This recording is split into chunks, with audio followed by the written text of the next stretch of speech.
All over the students, আসসালামু আলাইকুম। আমি তসবি আপনাদের মাঝে আজকে আবার হাজির হয়েছি। আপনারা অনেকেই বলেছিলেন যে ইউনিভার্সিটির জন্য কিছু বই সাজেস্ট করছে। অনেকে আমাকে অনেক দিন ধরেই বলতেছিলেন, কিন্তু আমার সময় হয়ে উঠতেছিল না, কারণ আমি নিজেও একজন শিক্ষার্থী। আপনারা অনেকেই বলেছিলেন যে বিশেষ করে আর্টসের শিক্ষার্থীরা আমাকে অনেকবার রিকোয়েস্ট করেছিলেন যে ইউনিভার্সিটি অ্যাডমিশনের জন্য কি কি বই পড়লে ভালো হবে। তা আমি বলছিলাম যে একটু অপেক্ষা করতে।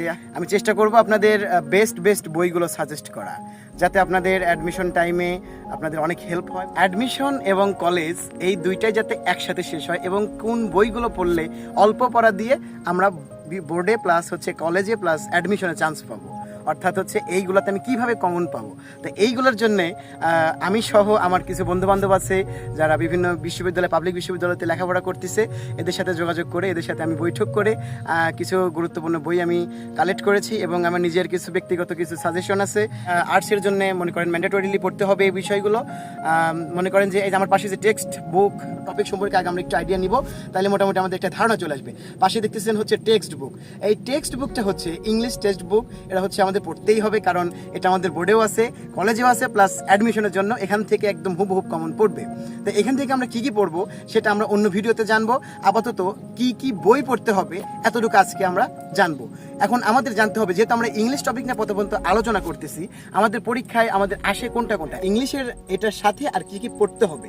মানে আমি যেটা এখন বলবো এগুলো কিন্তু সব আপনার college plus board plus admission তিনটা একসাথে কাজ। আর এই যে আরেকটা বই দেখতে পারতেছেন, এই বইটা ইংলিশ টেক্সট হ্যাক্স বুক। এই টেক্সট হ্যাক্সটা আপনাকে অবশ্যই পড়তে হবে, কারণ টেক্সট হ্যাক্সটা হাসানুজ্জামান স্যারের বই। এটা অনেক ভালো একটা বই, এটা আমি নিজেও পড়েছি, এবং আমি ইংলিশে নিজেও দুর্বল, তারপরেও আমি পড়ালেখা করে যেটা বুঝতে পারছি যে এই বইটা অনেক ভালো হবে। এবং ইংলিশের জন্য আরও দু একটা বই আমি সাজেস্ট করবো, জাস্ট এটা অ্যাডমিশনের জন্য, এটা কলেজের জন্য না, অ্যাডমিশনের জন্য। সেটা কম্প্যাক্ট। এটা গ্রামাটিক্যালের জন্য অনেক হেল্প করবে। এই কম্প্যাক্ট বইটা এই যে ইউসিসি থেকে যে প্রকাশনীটা হয়, এটা আপনারা পড়তে পারেন। এটা যদি বিকল্প আপনি চান, কম্প্যাক্টের বিকল্প বই কি পড়তে পারি, কম্প্যাক্ট যদি আপনার কাছে না থাকে তাহলে আপনি পড়তে পারেন ইংলিশ কম্পিটিটিভ বুকস। এটা পড়তে পারেন, এটা অনেক ভালো একটা বই। আর রিহার্সেলের তো কোনো শেষ নেই, মানে হিউজ পরিমাণে যত এমসিকিউ আছে, যত প্রশ্ন আছে, এগুলো আমরা সব সমাধান করব। মানে যত পরিমাণে আপনি পরীক্ষা দিবেন, যত পরিমাণে আপনি প্রশ্ন সমাধান করবেন, তত তাড়াতাড়ি মনে করবেন যে আপনার আস্তে আস্তে আপনার ইন্সপায়ারটা বাড়বে। আপনি বুঝতে পারবেন যে না, আমি অনেক ইমপ্রুভ করতে পারতেছি। তা এই হলো ইংলিশে মোটামুটি এতটুকু পড়লেই হবে। আর দ্বিতীয়ত বাংলা আমরা সাজেস্ট করব, যেহেতু আমাদের অ্যাডমিশন টাইমে ইংলিশ, বাংলা আর সাধারণ জ্ঞান, এই তিনটা থেকে প্রশ্ন বেশি আমরা দেখতে পাই। এখন আমরা চলে যাব বাংলা অংশে। বাংলা অংশটা কি? বাংলা প্রথম আমাদের ম্যান্ডেটরি পড়তে হবে, কারণ বাংলা প্রথম অংশ থেকে আমাদের প্রশ্ন 100% থাকবেই প্রশ্ন। তাইলে আমরা হুবহু বাংলা বই যে সিলেবাসটা আমাদের দেয়, যে শর্ট সিলেবাস হোক বা ফুল সিলেবাস হোক, যে সিলেবাসটাই হোক, এই সিলেবাসটা কিন্তু আমাদের পড়তে হবে। আমাদের বোর্ডের জন্য যতটুকু সিলেবাস কালেক্ট করে দিবে, এর বাইরে আমরা একটু পড়বো না। কারণ এই যতটুকুই আসুক, যদি বলে ফুল সিলেবাসের উপর পরীক্ষা নেবে, মনে রাখবেন যে আদার্স দুই একটা টপিক থেকে সর্বোচ্চ 1 থেকে 2টা এমসিকিউ বা প্রশ্ন থাকে।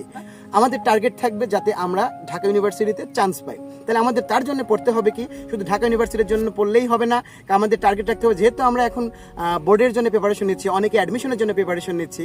সো আমি চাচ্ছি যে যারা ফার্স্ট ইয়ারে বর্তমানে, তাদের যাতে লেখাপড়া অল্প করে বেশি মনে রাখা যায় কিভাবে, অর্থাৎ টেকনিক দিয়ে কীভাবে মনে রাখা যায়। এখন বাংলাটা বাংলা প্রথম পত্র ভালো করে পড়তে হবে। আমার পাশেই বাংলা টেক্সট বুকটা দেখতে পাচ্ছেন, বাংলা সাহিত্যপাঠ যাকে বলা হয়। পাশাপাশি চিকন একটা বই আছে, বইটি আপনার বাংলা সহপাঠ, সিরাজউদ্দৌলা লাল ষোলো যেটাতে থাকে, এইটা আপনারা পাশে এটা দেখতে পারতেছেন।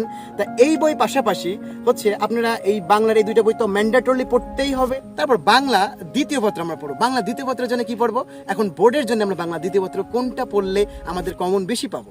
এই যে 9-10 যে দেখবেন 2020 সালের আগে রচনা সোমবার ছিল, 2টা টপিক ছিল, অর্থাৎ ব্যাকরণেরই 2টা বই ছিল, অর্থাৎ বাংলা ব্যাকরণ নির্মিতি এবং বাংলা রচনা সোমবার। আমরা ওই বইটা কালেক্ট করার চেষ্টা করব, কারণ ওইখান থেকে শুধুমাত্র আমাদের ইন্টারমিডিয়েটে বোর্ডেই থাকবে না, ওইখান থেকে থাকবে অ্যাডমিশনে, কলেজে, বোর্ডে এবং বিভিন্ন পরীক্ষাতে, বিসিএস বলেন, পিএসসি বলেন, ইটিসি চাকরির পরীক্ষাগুলোতে 9-10 এই ব্যাকরণ থেকে আপনার প্রশ্ন থাকবে। এবং ঢাকা বিশ্ববিদ্যালয়ের রিটেনের জন্য কি পড়বো আমরা, এবং বোর্ডের জন্য আপনার রিটেনের জন্য কি পড়বেন বাংলা দ্বিতীয় পত্রের জন্য। তাইলে এইখানে আপনি পড়তে পারেন বোর্ডের জন্য রচনা সোমবার যে কালেক্ট করতে বললাম, আপনি এটা পড়তে পারবেন, কারণ এই বাংলা রচনা সোমবারেই আছে আপনার যে সারাংশ, সারমর্ম, ভাব সম্প্রসারণ যেটাই বলেন না কেন, এইগুলা আপনি অ্যাডমিশন প্লাস বোর্ড এইগুলাতে আপনি কমন পাবেন বাংলা রচনা সম্ভার থেকে। এই যে 9-10-এর যে বাংলা ব্যাকরণের কথা বলছিলাম, পাশে যে দেখতে পারতেছেন, এটার কথাই আমি উল্লেখ করতেছিলাম যে এই বইটা আপনারা যদি কালেক্ট করতে পারেন, এই বইটা থেকে আপনারা মনে করেন যে মোটামুটি কমন পাবেন। এখন আপনাদের প্রশ্ন আসতেই পারে, অ্যাডমিশনে কি কমন পাওয়া যায়? এটা অবশ্যই পাওয়া যায়। তার মানে আমরা জানতে পারলাম কি, বাংলাতে হচ্ছে আমাদের জন্য 3টা থেকে 4টা বই পড়লে মোটামুটি আমাদের বোর্ড প্লাস অ্যাডমিশন এনাফ। এখন হচ্ছে বাংলা টেক্সট বুক আমাদের পাশেই দেখতে পারতেছেন, তারপরে হচ্ছে বাংলা সহপাঠ, তারপরে হচ্ছে 9-10-এ বাংলা ব্যাকরণ। এতটুকু পড়লেই মোটামুটি ক্লিয়ার। এবং ইন্টারমিডিয়েটে স্যাররা যে সিলেবাসে যেগুলো পড়াবে, জাস্ট এতটুকু পড়লেই এনাফ। এইগুলি বারবার ট্রাই করবেন, চেষ্টা করবেন, তার দেখবেন যে এর মধ্যে থেকেই কমন পড়ে যাবে। এবং বাংলার জন্য বেস্ট একটা সাজেশন দিতে পারি, সেটা হচ্ছে এটিএম বুক। অভিযাত্রী না হলে আপনার হচ্ছে বাংলা বিচিত্রা, এই দুইটার যে কোনো একটা বই পড়তে পারেন। অভিযাত্রী যাদের থাকবে না, বাংলা বিচিত্রা পড়লেও হবে, অথবা বাংলা বিচিত্রা যাদের থাকবে না, অভিযাত্রী পড়লেও হবে। আর এটিএম তো পাশাপাশি পড়তেই হবে। তাহলে আমরা মোটামুটি বাংলা এবং ইংলিশ এই দুইটা সম্পর্কে আমরা মোটামুটি আইডিয়া পেয়েছি, ইন্টারমিডিয়েট ওরিয়েন্টেড। এই জন্য আমরা চেষ্টা করবো যে একটু এইগুলো আমরা একটু সামারি করি, তাহলে একটু সুবিধা হবে আপনাদের। তাইলে হচ্ছে আপনি এটুকু জানতে পারেন। তাহলে আমাদের সাজেস্ট করলাম কি বাংলার জন্য সাজেস্ট করলাম হচ্ছে বাংলা টেক্সট বুক, অর্থাৎ বাংলা সাহিত্য পাঠ, বাংলা সহপাঠ এবং বাংলা এটিএম, আর অভিযাত্রী অথবা হচ্ছে বাংলা বিচিত্রা, যে কোনো একটা পড়লেই হবে। আর যদি কেউ দুইটা পড়ে আরো ভালো। তাহলে এইগুলো পড়বেন, আর পাশাপাশি বিভিন্ন বিশ্ববিদ্যালয়ের প্রশ্নগুলো বারবার রিহার্সেল করবেন। তাইলে মোটামুটি আমরা এই সম্পর্কে একটা আইডিয়া পেলাম। এবং ইংলিশের জন্য যে বলেই দিলাম, আবার একটু সামারি করে দিচ্ছি। ইংলিশের জন্য হচ্ছে ইংলিশ টেক্সট বুক এবং গ্রামাটিক্যালের জন্য হচ্ছে আপনার হচ্ছে এই যে ইন্টারমিডিয়েট যতটুকু সিলেবাসে থাকবে ততটুকু আমরা বারবার রিহার্সেল করবো। তাইলে আমাদের কলেজ বোর্ড অ্যাডমিশন 3টাই হবে। আমরা সামারি করে নেই। ইংলিশের জন্য হচ্ছে এই যে মাস্টার বুকটা, আমি আসলে বলতে ভুলে গেছিলাম, মাস্টার বুকটা অবশ্যই পড়বেন, কারণ মাস্টার বুকটা হচ্ছে আপনার চাকরি পরীক্ষার জন্য আরো বেশি দরকারি। মাস্টার বুকটা যদি কারো থাকে তাহলে ওটা বললেও হয়ে যাবে, আপাতত একটাই যথেষ্ট। মাস্টার যদি না থাকে তাহলে ইংলিশ ফর কম্পিটিটিভ এক্সাম এটা বললেও হবে। আর যদি এটাও না থাকে তাহলে আপনি হচ্ছে কম্প্যাক্ট, ইউসিসি প্রকাশনী কম্প্যাক্ট, এটাও পড়তে পারেন। এটা অনেক ভালো একটা বই, আমি পড়ে দেখেছি। এবং আমার যে বিশেষজ্ঞ বন্ধুরা আছে তারাও একই সাজেশন করেছে, কম্প্যাক্ট করেছে তারা। অনেকে পড়েছে হচ্ছে ইংলিশ ফর কম্পিটিটিভ এক্সাম, অনেকে মাস্টার পড়েছে, আমি নিজেই মাস্টার পড়েছি এবং আমি কম্প্যাক্ট পড়েছি। আমি যে বন্ধুদের সাথে বৈঠক করেছি, যে বিভিন্ন পাবলিক বিশ্ববিদ্যালয় পড়ে বন্ধু বান্ধবরা, তারাও একই বইগুলোই পড়েছে এবং তারা এই বইগুলোই আপনাদেরকে সাজেস্ট করেছে। তা হচ্ছে এখন যে বইগুলো বলেন আপাতত এই বইগুলো পড়লেই হবে। আর হচ্ছে এখন আমরা চলে যাব জিকে, অর্থাৎ আমাদের ইন্টারমিডিয়েট সিলেবাসের বাইরে।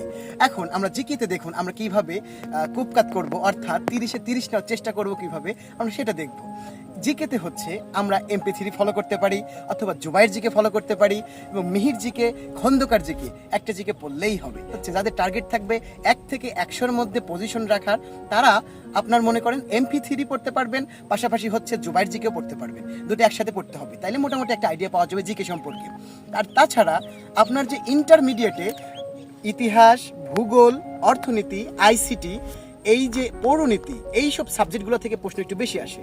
দেখা যাচ্ছে যে এইসব প্রশ্ন, এইসব সাবজেক্ট যাদের থাকবে মোটামুটি তারা একটু ফ্যাসিলিটিস পাবে।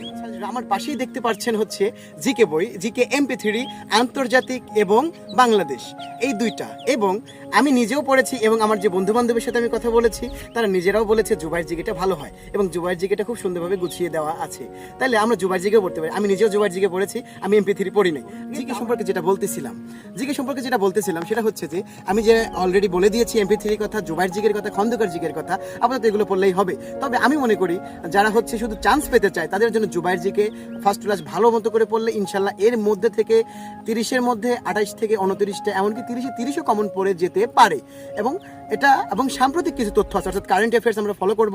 এবং জুবাইর জিকের যে ক্যাপসুলগুলো বের হয় পরীক্ষার 3-4 মাস আগে থেকে, আমরা ওইগুলো একটু সমাধান করব। অবশ্যই হচ্ছে যদি আমরা কোনো কোচিং সেন্টারে অ্যাড হই বা ভর্তি হই, তাহলে আমাদের অবশ্যই হচ্ছে সেই কোচিং সেন্টারের শিটগুলো ভালোভাবে শেষ করতে হবে সাধারণ জ্ঞানের জন্য। কারণ আমি মনে করি যার কিছুই নেই, যদি সে শুধু কোচিং সেন্টারের শিটগুলো ভালো মতো করে শেষ করতে পারে, বাংলা বলেন, ইংলিশ বলেন আর জিকে বলেন, যেটাই বলেন, তাহলে সে যদি শিটগুলো ভালোভাবে শেষ করতে পারে, তাহলে আমার বিশ্বাস তার মোটামুটি একটা ভালো একটা পজিশন আসবে এবং সে একটা ভালো একটা ইউনিভার্সিটিতে চান্স পাবে। তা আমাদের টার্গেট যেহেতু ঢাকা ইউনিভার্সিটিতে, সো আমরা যে বললাম জিকের কথা, এবং জিকে অর্থাৎ জেনারেল নলেজ, বাংলার কথা বললাম, ইংলিশের কথা বললাম, এই যে পড়াগুলো জিকে কিন্তু অবশ্যই ফার্স্ট ইয়ার থেকে শুরু করতে হবে। আর যদি তার আগে থেকে শুরু করেন তাহলে আরও ভালো, কারণ সাধারণ জ্ঞানটা আমাদের জানতে হবে পুরো দেশ সম্পর্কে, এবং জানতে হবে মানচিত্র সম্পর্কে, বাংলাদেশের মানচিত্র, আন্তর্জাতিক মানচিত্র। যখন আপনি যে টেবিলে লেখাপড়া করবেন সেই টেবিলের উপরে মানচিত্র সেভ করে রাখবেন। হচ্ছে জাহিদ সোহেলের মানচিত্র কিনতে পারেন। জাহিদ সোহেলের মানচিত্র অনেক ভালো, ওখানে ইনফরমেশন অনেক বেশি। আমাকে পাবলিকিয়ান হতে হলে আমাকে কি করতে হবে? আমাকে অবশ্যই বাংলা, ইংলিশ, সাধারণ জ্ঞান ফার্স্ট ইয়ার থেকে ভালো মতো করে শেষ করতে হবে। আর এসএসসির মতো যদি ইন্টার কি মনে করেন, তাহলে বড় একটা ধরা খাবেন। এবং আরেকটা আমি বিশেষ দ্রষ্টব্য দিয়ে বলতে চাই, যদি আপনি দেখাদেখি যদি ইচ্ছা পোষণ করেন যে আমি এসএসসির মতো ইন্টারও দেখাদেখি করব, তাহলে মনে করবেন যে বড় একটা ধরা খাবেন। এগুলো ধরা খাওয়ারগুলো বলে দিলাম। আশা করি আপনার মোটামুটি একটা আইডিয়া পেয়ে গেছেন। এবং কোনো প্রশ্ন যদি থাকে আমাকে অবশ্যই ইনবক্সে জানাবেন, আমি আপনাদেরকে সমস্যার সমাধান করে দেবো। আমাদের প্যানেলে হচ্ছে ভালো ভালো আপনাদের বড় ভাইয়েরা আছে, বিভিন্ন পাবলিক বিশ্ববিদ্যালয়ে পড়ে, তাদের কাছ থেকে গাইডলাইন নিতে পারেন, no problem. So take care of your health, all over the students. আসসালামু আলাইকুম।